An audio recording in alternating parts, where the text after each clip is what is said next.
What's up, YouTube? It's your boy Bramil.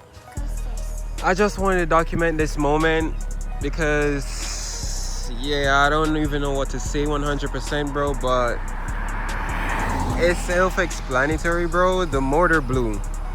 So now the car will be down for a while. I won't be able to post a lot of content, but I hope you guys still mess with the car and continue to subscribe and follow me on YouTube and all the social media like TikTok and Instagram. We're trying to get this move back on, bro. We can't just leave this car hanging. It hasn't even been shown out to the light 100% yet. So I'm begging you guys, you know what I'm saying, to stay tuned because we might put a build motor in this thing soon. So yeah, appreciate you guys for going through this journey with me.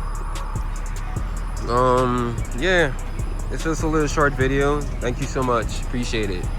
All right, peace.